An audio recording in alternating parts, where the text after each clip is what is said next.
fantastic beast and where to find him. It is directed by David Yates, who also directed the last 4 Harry Potter movies, and this one stars Eddie Redmayne, who plays Newt Scamander. He is a wizard coming over to America to find his fantastic beasts that are on the loose in New York City. Many people find these beasts very dangerous, but in reality they are harmless, and Newt is trying to find them because he loves them very much, he cares for them, and he is trying to preserve them. Along the way, he comes in contact with Dan Folger's character, and all this is happening at the same time as weird things going on in New York City involving some dark magic and our villain in the film. Now, you guys know that I love Harry Potter. I was very, very excited to see this movie. Harry Potter is something I love very much, and I was hoping this movie would be just as good, if not better, than most of those movies. The one thing I really liked about this movie was the characters. Eddie Redmayne's character, Newt Scamander, first of all, that is a great name. I love the name of Newt Scamander. Come on, that's a great name.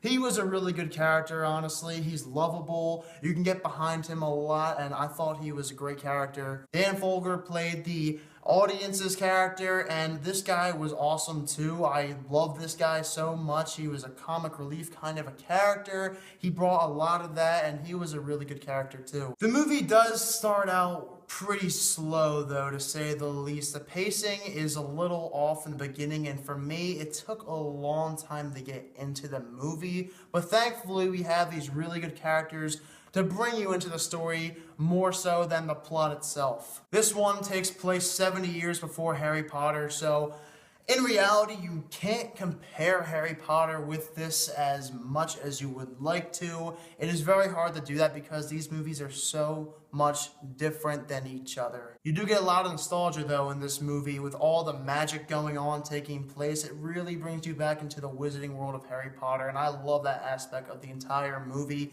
It was so refreshing, and I just missed Harry Potter so much. One problem with this movie, though, that I found was that it felt oddly enough like a Marvel movie almost. To me, it was like a mix of a Marvel movie and a Harry Potter movie. It felt very strange to me. I don't know exactly what it is, but one thing gives me an idea. The plot that I liked was with Newt Scamander and what he was doing, the whole adventure he was going on, but then there was this other plot that I mentioned with dark magic, and that one felt very cartoonish to me. The entire plot with that felt very Marvel Cinematic Universe-like, and I did not like that too much in the movie. It felt off. It did not go with the plot as a whole, and I was not a big fan of that plot. Harry Potter seemed a little bit more realistic and dark than this one. When I compare more cartoonish movies to more gritty, realistic movies, I look at the Marvel Cinematic Universe being more cartoonish, whereas the Dark Knight trilogy is more realistic and gritty. So for me, I would say that this film is more of a Marvel Cinematic Universe kind of a movie, whereas the original 8 Harry Potter movies go more with the Dark Knight trilogy. That's just how I feel and how I like to compare the two. The villain as well was not all that compelling. He was not in the film all that much. He was, in fact, barely existent, except for towards the end.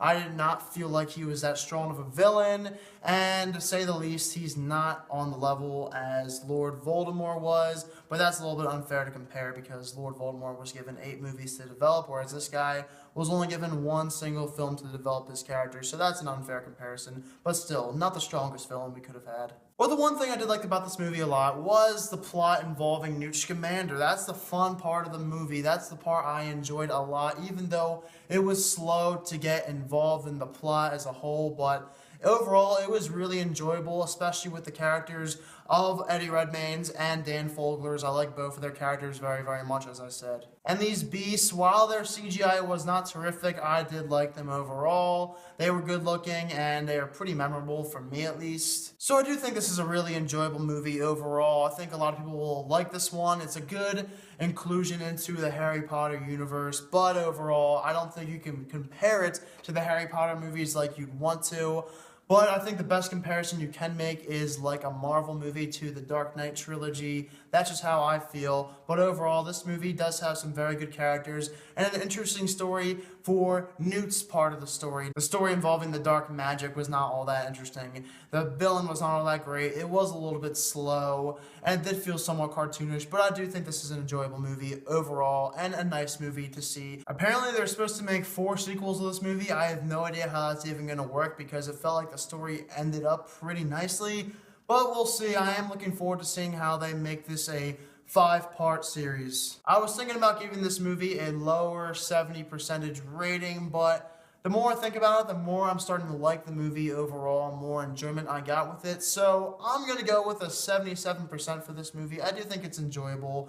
Definitely one worth checking out if you get the chance. Alright guys, and as I promised, my Billy Lynn's Long Halftime Walk review should be coming up later on this week, so look for that. Thank you guys so much for watching this video, and have a fantastic day.